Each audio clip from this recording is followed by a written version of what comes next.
నమస్తే, welcome to our channel. నేను ప్రస్తుతం ఒక కాంట్రవర్సీ టాపిక్ మాత్రం బాగా అంటే రోజు రోజుకి ఏం జరుగుతుంది అనేది దాని చుట్టే తిరుగుతుంది. ఇంతకీ ఏంటి ఆ కాంట్రవర్సీ టాపిక్ అంటే తమిళ యాక్టర్ విజయ్ తలపతి త్రిష ఏదైతే ఉందో ఆ కాంట్రవర్సీ న్యూస్ అయితే ఇంకా కొనసాగుతూనే ఉంది. మొన్న చూసుకున్నట్టయితే సంగీత డైవర్స్ కోసం అప్లై చేస్తూ తన భర్తకి అక్రమ సంబంధం ఉంది అని చెప్పి పేర్కొంది, కానీ అక్కడ అందులో మహిళ పేరు అయితే పొందపరచలేదు. కానీ ఇప్పుడు విజయ్ ఇంకా త్రిష ఏదైతే ఫంక్షన్కి అటెండ్ అయ్యారో ఇంకొక కొత్త కాంట్రవర్సీకి అయితే చోటు చేసుకుంది. సో దీనికి సంబంధించి మరిన్ని విషయాలు అయితే మనకి వివరించడానికి మనతో పాటు ఉన్నారు ప్రముఖ సినీ క్రిటిక్ దాసరి విజ్ఞాన్ గారు. నమస్కారం సార్. నమస్తే. మొన్నటిదాకానేమో చూసుకున్నట్టయితే ఒక కాంట్రవర్సీ నడిచింది. ఏంటి సడన్గా విజయ్ వాళ్ళ వైఫ్ సంగీత వచ్చేసి ఈ డైవర్స్ పిటిషన్ వేయడం ఏంది, అందులో అన్నీ చెప్పారు కానీ అసలు ఆ మహిళ ఎవరనేది పొందపరచలేదు. అండ్ ఇప్పుడు చూస్తేనేమో మరి విజయ్ తలపతి త్రిష ఈ ఫంక్షన్కి అటెండ్ అవ్వడం రోజు రోజుకి ఈ కాంట్రవర్సీ అనేది ఇంకా కొనసాగుతూనే ఉంది. దీనికి ఒక ఎండ్ కార్డ్ పడట్లేదు. మరి ఈ రోజుతోనే దీనికి ఒక ఎండ్ కార్డ్ పడినట్టేనా? ఇక్కడ ఫస్ట్ మాట్లాడుకుంటే నెంబర్ 1 ఈ మధ్య కాలంలో క్రోనలాజికల్ ఆర్డర్ ఎక్కడి నుంచో రావాల్సిన అవసరం లేదు. సడన్గా తెర మీదకి విజయ్ వాళ్ళ ఆవిడ వచ్చి విడాకుల పిటిషన్, తర్వాత కూతురికి తండ్రి కొడుక్కి తల్లి అనుబంధం ఉన్నట్టుగానే మమ్మీ బాటలో ఈ అబ్బాయి కూడా అన్ఫాలో చేయడం కట్టిపో అని అందరూ మాట్లాడుకున్నారు, చర్చించుకున్నారు. మరి ఆయనకు అక్రమ సంబంధం ఉందని ఈవిడ వేసింది. ఈవిడ తరఫున అడ్వకేట్ ఏవో రకమైన కొన్ని సాక్ష్యాలని ప్రవేశపెట్టుకోవాలి అక్కడ, ఇంకా వాళ్ళకి నచ్చినవి ఒకటి ఉన్నా లేకున్నా. సో ఇక్కడ విషయం ఏంటి, ఈ సాక్ష్యాలను బలపరిచేలాగా వీళ్ళిద్దరు కలిసి ఒక వెడ్డింగ్ ఈవెంట్కి అటెండ్ అయ్యారు కలిసి. ఎవరిది వెడ్డింగ్ ఈవెంట్ అంటే AGs entertainments producer Kalpathi Suresh, Meenakshi Suresh వాళ్ళ అబ్బాయి. ఆ అబ్బాయికి సంబంధించినటువంటి పెళ్లి వేడుక అందరినీ పిలిచారు. అందులో విజయ్ని పిలిచారు. విజయ్ని ఎందుకు పిలిచారు అంటే వీళ్ళతో పాటు 2 సినిమాలు చేశాడు కాబట్టి. Greatest of all the time, Bigil, వీళ్ళు కలిసి చేసింది మంచి పెద్ద హిట్లు. ఆయన జీవితంలో కూడా అంటే మంచి మైల్ స్టోన్లా నిలిచిపోయిన సినిమాలు. They are happy. ఇకపోతే ఏజిఎస్ ఎంటర్టైన్మెంట్తో త్రిష ఒక్క సినిమా కూడా చేయలే. అంటే ఇప్పుడు పలానా నిర్మాణ సంస్థ ఎవరినన్నా పిలవాలి అనుకుంటే ఆ పిలుపులకి కొన్ని అర్థాలు ఉంటాయి. ఏంటి, వాళ్ళతో పాటు పనిచేసిన వాళ్ళు. ఇప్పుడు విజయ్ దేవరకొండ రష్మిక వెడ్డింగ్ అనుకో ఫర్ ఎగ్జాంపుల్. ఆయన ఇండస్ట్రీలో ఆయన ఉన్నప్పటి నుంచి చైల్డ్ ఆర్టిస్ట్ నుంచి ఉన్నాడు, మీకు తెలియదు. ఇప్పటి వరకు రష్మిక వీళ్ళతో అనుబంధం ఉన్న వాళ్ళందరూ వచ్చేసారు, అవునా? సేమ్ అలాగే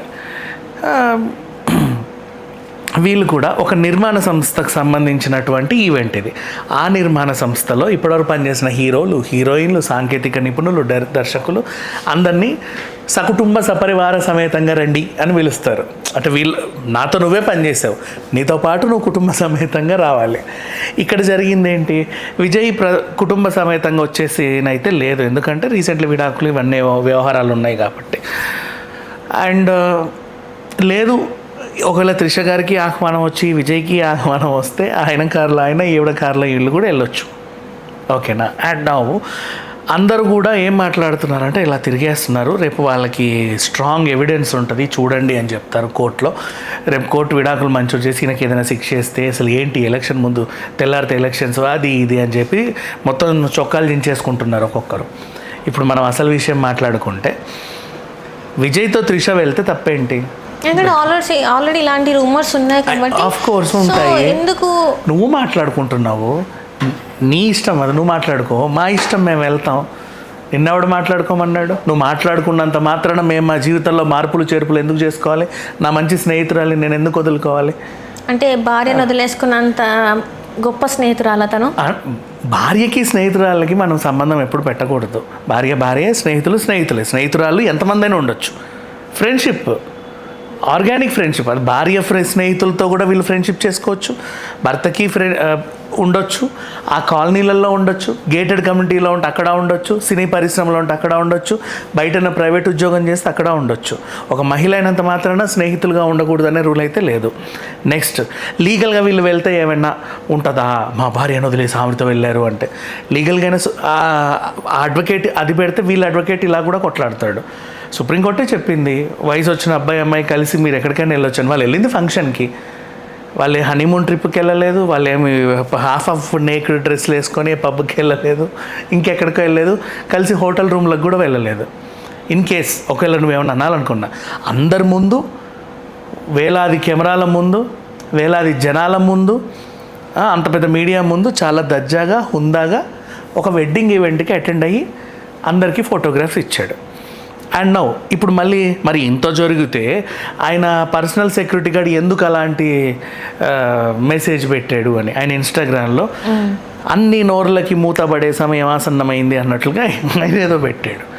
అవును, నోర్లకు మూతపడే సమయం ఆసన్నమైంది. ఇప్పుడు నేను నా పర్స్పెక్టివ్లో చెప్తున్నా, వీళ్ళిద్దరికి ఏదో ఉంది ఉంది ఉంది అంటుంటే అమ్మో అని ఇట్లా కూర్చోవడం ఎందుకు? వాళ్ళిద్దరు కలిసి బయట తిరిగితే నీ నోరేగా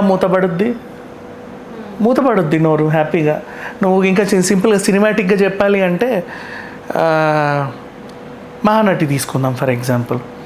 ఏదో ఉందట అనే బదులు దర్జాగా బయటికి వెళ్ళేసి తిరిగారు వాళ్ళు. అఫ్కోర్స్ పెళ్లి చేసుకున్నారులే అక్కడ రహస్యంగా, అది వేరే విషయం. ఇక్కడ చేసుకున్నారో లేదో మనకు సంబంధం లేదు, స్నేహమో లేదో మనకు తెలియదు. రేపటి రోజు వాళ్ళు పెళ్లి చేసుకున్న ఆశ్చర్యం లేదు, అది వాళ్ళ వ్యక్తిగతం అంతే. సో ఇక్కడ ఏంటంటే అందరిని వాళ్ళు మోహించడానికి వాళ్ళు తిరిగి ఉండొచ్చు బయటికి. అంటే ఇక్కడ ఇంతసేపు మాట్లాడి నాకు తిరిగి అంటే నాకు ఆ పదమే చాలా అసహ్యంగా అనిపిస్తుంది. యాక్చువల్ కలిసి తిరగడం అనేది తెలుగులో మంచి మీనింగ్ ఉన్న పదమే, కాకపోతే ఆ తిరుగుడు అనే పదానికి ఇంకొక రకమైన డబల్ మీనింగ్ అంటగట్టారు. ఎప్పటి నుంచో తిరుగు అమ్మో అని అంటే పలకడానికి కూడా భయం వేసేలాగా అయిపోయింది అది. బోత్ అంటే కలిసి అక్కడికి ఇక్కడికి అటెండ్ అవుతున్నారు, నష్టమేం లేదు. Being a good friends they can go anywhere, అది వాళ్ళ ఇష్టం. ఎవరెన్ని మాట్లాడుకున్నా వాళ్ళ ఇష్టం, మాట్లాడుకునే వాళ్ళకు కూడా వాళ్ళ ఇష్టమే. వాళ్ళు మాట్లాడుకొని నష్టమేం లేదు, వాళ్ళ నోరులే కదా. అలా అని వాళ్ళు మాట్లాడుకుంటున్నారని చెప్పి వీళ్ళు లిమిటెడ్గా ఉండడం ఎంతవరకు కరెక్ట్? అవసరం లేదు, అది వాళ్ళ స్వేచ్ఛ. Let them be happy. So అంటే ఇప్పుడు ఏమంటారు అంటే ఏం కాదు, ఇప్పుడు వాళ్ళ రూమర్స్ వచ్చినంత మాత్రం వీళ్ళు తిరిగినంత మాత్రాన వాళ్ళు చెప్పే ఆ కుక్కర్ స్టోరీస్కి అర్థమేమి ఉండదు, వాళ్ళ లైఫ్ని వాళ్ళు ఎంజాయ్ చేస్తే సరిపోతుంది అంటారా? లైఫ్ ఎంజాయ్ చేయడం కాదు, నాకు ఇక్కడ నచ్చింది ఏంటంటే ఈ అబ్బాయి రాజకీయాల్లో ఉన్నాడు. రాజకీయాల్లో ఉన్నప్పుడు రోజు పేపర్లో ఉండాలి, ట్రెండింగ్లో ఉండాలి ఏదో ఒక అంశం. ఇప్పుడు ఈ అంశంతో అట్లీస్ట్ వీళ్ళందరూ మాట్లాడుకున్న రోజులు విజయ్ ట్రెండింగ్లోనే ఉంటాడు. విజయ్ గురించి మాట్లాడుకున్న ప్రతిసారి ప్రతి ఒక్కడు ఏం చేస్తాడు అంటే ఆయన పర్సనల్ వ్యవహారాలు మనకు అనవసరం, ఓకేనా? విజయ్ మంచోడా కాదా, ఆయన ఒకవేళ రాజకీయాల కోసం మాకు మంచి చేస్తాడా లేదా, ఇంతే ఆలోచన ఉంటుంది తప్ప ఈ ఎక్స్ట్రా ఏమి ఉండవు. ఎందుకు ఇది ఎఫెక్ట్ పడమంటారా మరి తన రాజకీయ జీవితం మీద? ఛాన్సే లేదు, అంత ఎమోషనల్గా ఆలోచించే వాళ్ళు ఎవరు లేరు. అంత దీంట్లో అంత ఎమోషనల్గా ఆలోచించే విషయం కూడా ఏం లేదు. బోత్ ఆర్ గుడ్ ఫ్రెండ్స్, కలిసిపోయి రేపు ఇంకో దగ్గరికి వెళ్తారు. ఎల్లుండి కావాలంటే పార్టీ మీటింగ్లోనే పక్కన త్రిష కూర్చుంటుంది. అయితే ఏంటి, ఆమె పార్టీలో కూడా చేరొద్దా? తప్పే. ఆల్రెడీ అంటున్నారు ఎంజీఆర్ ఇంకా జయలలిత స్టోరీ లాగా అవుతుంది అని చెప్పి. వాళ్ళ ఇష్టమ్మా, వాళ్ళు విశ్లేషించే వాళ్ళు, రూమర్స్ క్రియేట్ చేసేవాళ్ళు, మీమ్స్ క్రియేట్ చేసేవాళ్ళు ఎన్నన్నా చేసుకుంటారు. ప్రతి ఒక్కరికి మనం అడ్రస్ అవ్వాల్సిన అవసరం లేదు, అటెన్షన్ ఇవ్వాల్సిన అవసరం కూడా లేదు. Let them be happy in their way. Right right right thank you so much. Hello, Telugu Rajyam channel చూస్తున్నారా? సామాజిక రాజకీయ జీవన చిత్రణే తెలుగు రాజ్యం. అతిశయోక్తులు అసత్యాలు ఉండవు. రాజకీయ కోణం కాదు, ప్రజా కోణమే కొలబద్ద.